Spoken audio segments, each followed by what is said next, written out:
ये साथियों, यूपी में होने वाले विधानसभा चुनाव को लेकर तैयारियां जोरों पर है। विपक्ष हो या सत्ता पक्ष हो, लगातार मजबूती के साथ जमीन पर उतर चुका है। और आज जानेंगे कि यूपी के 403 विधानसभा सीटों पर अगर 2026 में चुनाव हो जाते हैं समय से पहले, तो क्या जनता महंगाई को लेकर, बेरोजगारी को लेकर, क्या जनता अपना गुस्सा सरकार के 10 सालों के एंटी इनकम्बेंसी के खिलाफ जबरदस्त वोट करेगी या फिर पुरानी सरकार को रिपीट करेगी। अब हमारे पीछे आप तस्वीर देख सकते हो। इस तस्वीर में आपको Samajwadi party, Bharatiya Janata party, Bahujan Samaj party और अन्य ये तमाम वो दल हैं जो यूपी में मजबूती के साथ चुनाव लड़ेंगे। समाजवादी पार्टी के साथ कांग्रेस चुनाव लड़ेगी, भाजपा के साथ और छोटे छोटे दल मिलकर चुनाव लड़ेंगे, बसपा अपना खुद अकेले चुनाव लड़ेगी और अन्य में चंद्रशेखर आजाद समेत और छोटे छोटे दल चुनाव लड़ रहे हैं। लेकिन आज जानेंगे कि 403 विधानसभा सीटों पर जो बहुमत का आंकड़ा है 202 सीटें कौन पार करता है और क्या यूपी में इस बार पेपर लीक के मुद्दे पर, महंगाई बेरोजगारी पर क्या जनता अपना जबरदस्त वोट करेगी। अब यहाँ पर शुरुआत करते हैं मंडल वाइज। अब यहाँ पर अगर आप बरेली मंडल के होंगे तो बरेली मंडल में 25 विधानसभा की सीटें हैं और बरेली मंडल में इस बार क्या होने वाला है, अगर आप जमीन पर हो, मजबूती के साथ काम करते हो तो आप इसको लेकर अपना राय जरूर दीजिएगा।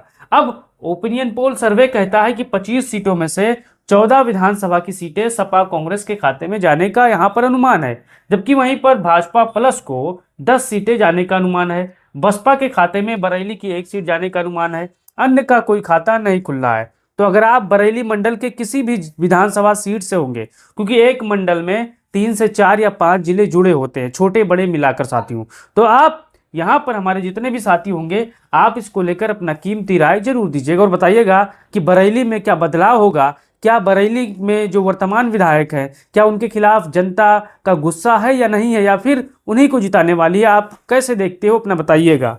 अब चलते हैं दूसरे मंडल की तरफ, बस्ती मंडल की तरफ।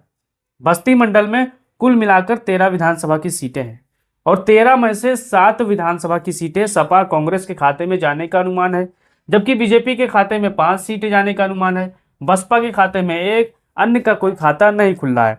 तो अगर आप भी पूर्वांचल के बस्ती के होंगे तो आप बताइएगा कि बस्ती जिला हो या बस्ती मंडल में लगने वाले और जिले हों, उसमें क्या माहौल है। अगर 2024 के लोकसभा चुनाव की तुलना करें तो यहाँ पर बस्ती मंडल में सपा बम्पर वोटों से चुनाव जीती थी लोकसभा में साथियों। तो यहाँ पर बस्ती मंडल का जो 13 में से 7 सीटें सपा को जाने का अनुमान है और 5 सीटें भाजपा को, 1 बसपा को। अगर आप बस्ती के होंगे तो आप इसको लेकर बताइएगा कि आपके जो विधायक हैं, चाहे बसपा के हों, चाहे भाजपा के हों, चाहे सपा के हों, उनका माहौल, चुनावी माहौल क्या है, क्या वो रिपीट कर पाएंगे या नहीं कर पाएंगे, बताइएगा साथियों। अब चलते हैं आजमगढ़ मंडल की तरफ। आजमगढ़ मंडल में टोटल 21 विधानसभा की सीटें हैं और सपा कांग्रेस के खाते में 15 सीटें यहाँ पर जाने का अनुमान है, जबकि भाजपा के खाते में 6 सीटें जाने का अनुमान है, बसपा और अन्य का कोई खाता नहीं खुल रहा है। तो अगर आप आजमगढ़ मंडल के होंगे तो बताइएगा कि आपके मंडल में कौन कौन से ऐसे विधायक हैं जिनके खिलाफ जनता का गुस्सा है और कौन कौन से ऐसे विधायक हैं आजमगढ़ मंडल में कि वो रिपीट कर सकते हैं, चुनाव जीत सकते हैं। साथियों आप बताइएगा, आजमगढ़ मंडल वालों अपना राय, अपने विधायक का राय जरूर दीजिएगा। अब चलते हैं प्रयागराज मंडल। प्रयागराज मंडल में 28 विधानसभा की सीटें हैं और यहाँ पर 16 कांग्रेस और यहाँ पर समाजवादी पार्टी के खाते में जाने का अनुमान है और भाजपा यहाँ पर 10 सीटें जीतने का अनुमान है, बसपा को 1 सीटें और अन्य को भी 1 सीटें यहाँ पर मिलने का अनुमान है। तो अगर आप प्रयागराज मंडल के होंगे, प्रयागराज मंडल के किसी भी जिले के होंगे या प्रयागराज मंडल में जुड़ने वाले किसी भी विधानसभा से होंगे तो बताइएगा कि प्रयागराज जिले में या प्रयागराज मंडल में कौन से विधायक के खिलाफ सत्ता विरोधी लहर है और कौन सा विधायक काम कर रहा है और क्या उसको रिटर्न होने की उम्मीद है, ये भी बताइएगा। अब चलते हैं देवीपाटन मंडल की तरफ।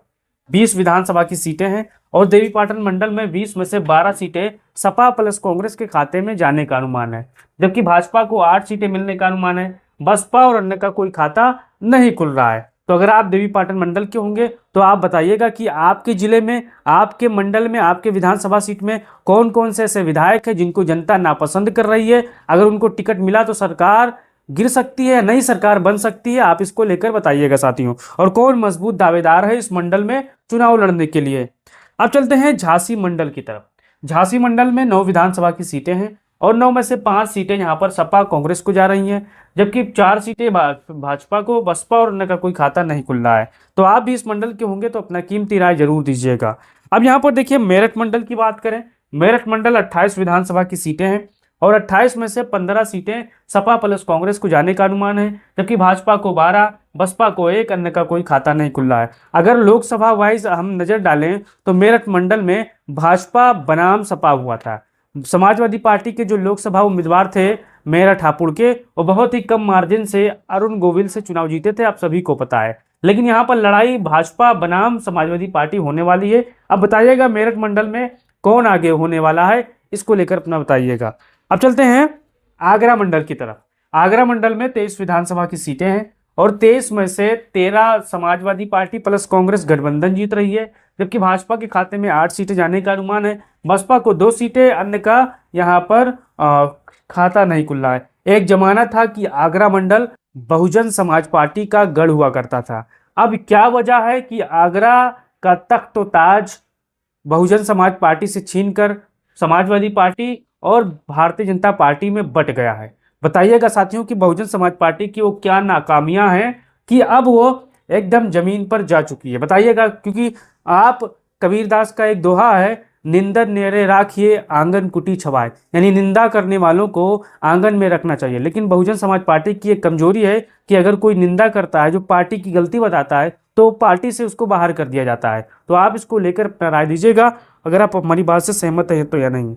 अब यहाँ पर देखिए वाराणसी मंडल, 28 विधानसभा की सीटें हैं वाराणसी मंडल में, और इस मंडल में प्रधानमंत्री मोदी का संसदीय क्षेत्र भी आता है, आप सभी को पता है। लेकिन हमारे जितने भी साथी होंगे, वाराणसी मंडल के 28 में से 15 सीटें सपा और कांग्रेस के खाते में जा रही है, जबकि भाजपा के खाते में 11 सीटें, बीएसपी को 2, अन्य का कोई खाता नहीं खुल रहा है। तो वाराणसी मंडल के जितने भी साथी होंगे, आप इसको लेकर अपना कीमती राय जरूर दीजिएगा और बताइएगा कि वाराणसी मंडल में क्या समाजवादी पार्टी कांग्रेस को मजबूती के साथ यहाँ पर आगे कुछ हिस्से मिलेंगे, या भारतीय जनता पार्टी ही क्लीन स्वीप कर पाएगी। आपका इसको लेकर क्या राय है। वाराणसी के जितने भी विधायक हैं मंडल के, जिले के, बताइएगा क्या वो रिपीट होने वाला काम कर रहे हैं या फिर जनता उनको नकार देगी, इसको लेकर क्या राय है।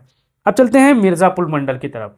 मिर्जापुर मंडल में 12 सीटें हैं और मिर्जापुर मंडल में लोकसभा चुनाव में अगर आप कंपेयर करिएगा तो समाजवादी पार्टी बनाम भारतीय जनता पार्टी और जो उनका गठबंधन था अनुप्रिया पटेल वाला, वो बहुत ही हिसाब किताब से 1 to 1 की फेस लड़ा था। अब यहाँ पर देखिए 12 विधानसभा सीटों में से यहाँ पर मुकाबला Samajwadi party plus Congress, Bhajpa plus के बीच में यहाँ पर बराबरी को देखने को मिल सकता है। लोकसभा में भी आपको यही परिणाम देखने को मिला था, क्योंकि यहाँ पर लड़ाई काफी दिलचस्प हुई थी, जबरदस्त हुई थी। तो आप मिर्जापुर मंडल के होंगे तो बताइएगा कि यहाँ पर आपके हिसाब से माहौल क्या है। आप अंधभक्त मत बनिए, आप जो जमीन पर चल रहा है वही बताइएगा। अब बहुत से साथी आएंगे, अब की बार 300 पार, अब की बार बाबा की सरकार, लोकसभा चुनाव आपको याद होगा। आपकी जहन में जो चल रहा है आप उसको लेकर अपना राय दीजिएगा, हवाई दावा मत कीजिएगा साथियों। अब यहाँ पर देखिए सहारनपुर मंडल, 16 विधानसभा की सीटें हैं और सपा कांग्रेस के खाते में 8 सीटें जाने का अनुमान है और भाजपा के खाते में भी 8 सीटें जाने का अनुमान है। इस मंडल में भी लड़ाई काफी दिलचस्प हुई थी, आप सभी को पता है। इस मंडल में भी यहाँ पर सपा बनाम भाजपा बनाम कांग्रेस चुनाव हुआ था लोकसभा चुनाव में, तो यहाँ पर भी मुकाबला बराबरी को आपको देखने को मिल सकता है। अब चलते हैं, आप देख सकते हो अलीगढ़ मंडल के बाद अलीगढ़ मंडल की तरफ 17 विधानसभा की सीटें हैं और सपा कांग्रेस को 8 सीटें यहाँ पर मिलने का अनुमान है, जबकि भाजपा के खाते में 7 सीटें और बीएसपी के खाते में 1, अन्य के खाते में भी 1 सीटें जाने का अनुमान है। अगर आप भी अलीगढ़ मंडल के होंगे तो आप इसको लेकर अपना राय, कीमती राय जरूर दीजिएगा। अब यहाँ पर चलते हैं अयोध्या मंडल की तरफ। 25 विधानसभा की सीटें हैं और 25 में से 15 सपा कांग्रेस के खाते में जाने का अनुमान है, जबकि यहाँ पर 10 भाजपा के खाते में, बसपा अन्य का कोई खाता नहीं खुल रहा है। तो अगर आप अयोध्या मंडल के होंगे तो आपको पता होगा लोकसभा चुनाव में समाजवादी पार्टी ने वो करिश्मा किया है, जिससे भारतीय जनता पार्टी को आज भी दर्द हो रहा है। तो आप इसको लेकर अपना राय दीजिए और बताइए, क्या अयोध्या मंडल में समाजवादी पार्टी कमबैक करेगी या फिर भारतीय जनता पार्टी तिकड़म लगाकर चुनाव जीत लेगी, इसको लेकर आप बताइएगा। क्या अयोध्या के जितने भी विधायक हैं, क्या उनके खिलाफ एंटी इनकम्बेंसी है या फिर जनता उनको बदलना चाहती है। अब यहाँ पर देखिए चित्रकूट मंडल, 10 विधानसभा की सीटें हैं इस मंडल में और 10 में से 6 सपा और कांग्रेस के खाते में जाने का अनुमान है। भाजपा के खाते में 4, बसपा और उनका कोई खाता नहीं खुल रहा है। तो चित्रकूट मंडल के जितने भी साथी होंगे बताइएगा कि आपके जिले और आपके मंडल के विधायकों के खिलाफ क्या क्या हो रहा है, क्या उन्होंने पिछले 10 सालों में या 5 सालों में काम किया है या नहीं किया है। आप बताइएगा क्या आपके नाली सड़कों का निर्माण ठीक से हुआ या नहीं हुआ, बताइएगा। आप बताइए कि विकास पर वोट दोगे या हिंदू मुसलमान के मुद्दे पर वोट दोगे, आप तय कर लीजिएगा। अब यहाँ पर देखिए लखनऊ मंडल सबसे बड़ा मंडल है और सबसे ज़्यादा सीटें हैं। 46 विधानसभा की सीटें हैं। और लोकसभा चुनाव की अगर बात करें, लोकसभा चुनाव की बात करें तो यहाँ पर समाजवादी पार्टी भाजपा से काफ़ी आगे थी। अगर लखनऊ लोकसभा की बात छोड़ दें तो बाकी जितने भी लोकसभा सीटें लगती हैं वहाँ पर समाजवादी पार्टी को बम्पर बढ़त थी। तो अगर विधानसभा वाइज तुलना किए तो 46 में से 30 सीट सपा और कांग्रेस के खाते में जाने का अनुमान है, जबकि भाजपा को 14 सीटें मिलने का अनुमान है, बीएसपी को 2 सीटें, अन्य का कोई खाता नहीं खुल रहा है। तो अगर आप ही बताइए लखनऊ मंडल की जितने भी सीटें हैं आप इसको लेकर कैसे देखते हो, और क्या वर्तमान जो विधायक हैं उन्होंने बढ़िया काम किया, जनता उनको बदलने वाली है। अब यहाँ पर देखिए मुरादाबाद मंडल, मुरादाबाद मंडल में 27 विधानसभा की सीटें हैं और ये मंडल में आजम खान, रामपुर, मुरादाबाद और यहाँ पर तमाम संभल जैसे क्षेत्र आते हैं जो मुस्लिम बाहुल सीटें हैं। और यहाँ पर 27 में से सपा कांग्रेस के खाते में 16 सीटें जाने का अनुमान है, जबकि बीएसपी को 9 सीटें, भाजपा को 9 सीटें और बीएसपी को 2 सीटें, अन्य का कोई खाता मुरादाबाद मंडल में खुलने वाला नहीं है। अगर आप मुरादाबाद मंडल के होंगे, रामपुर के होंगे, तो आप इसको लेकर कीमती राय जरूर दीजिएगा। अब गोरखपुर मंडल की बात करें, 28 विधानसभा की सीटें हैं और 12 सीटें सपा कांग्रेस के खाते में जाने का अनुमान है। भाजपा को 15 सीटें मिलने का अनुमान है, बसपा का 1 सीटें मिलने का अनुमान है, अन्य का कोई खाता नहीं खुल रहा है। तो गोरखपुर मंडल के हमारे जितने भी साथी होंगे आप बताइएगा कि आपके मंडल में जो वर्तमान विधायक हैं क्या जनता उनसे खुश है या नाखुश है, क्या वो आपसे कर पाएंगे या नहीं कर पाएंगे, इसको लेकर अपना राय दीजिएगा।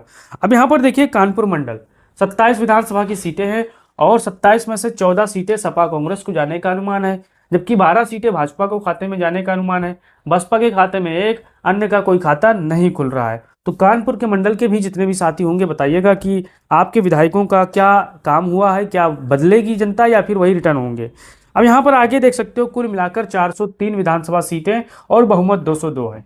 अगर यूपी में महंगाई को लेकर, बेरोजगारी को लेकर, कानून व्यवस्था के मुद्दे को लेकर चुनाव होते हैं, तो पेपर लीक के मुद्दे पर चुनाव होते हैं, सड़क निर्माण को लेकर चुनाव होते हैं और जो इस समय बेरोजगार अपना दर्द झेल रहे हैं उनको लेकर चुनाव होते हैं, तो परिणाम आपको यहाँ पर देखने को मिल सकता है। समाजवादी पार्टी 227 विधानसभा की सीटें जीत सकती है, जबकि भारतीय जनता पार्टी 159 सीटें के आसपास रह सकती है और बसपा को 15 सीटें, अन्य का भी कोई खाता यहाँ पर 2 सीटों पर खुल रहा है। अब इसमें चंद्रशेखर रावण है और तमाम छोटे छोटे दल हैं। अब आप बताइए क्या यूपी का चुनाव, क्या 27 का चुनाव आप महंगाई को लेकर, बेरोजगारी को लेकर क्या आप वोट करोगे या फिर हिंदू मुसलमान के मुद्दे पर आप 27 में वोट करोगे? आप तय करिए कमेंट बॉक्स में आप किस मुद्दे पर वोट करोगे, आपका क्या राय है, क्या अनुमान है, राय दीजिए और उस वीडियो को तमाम साथियों तक शेयर करिए। जय हिंद।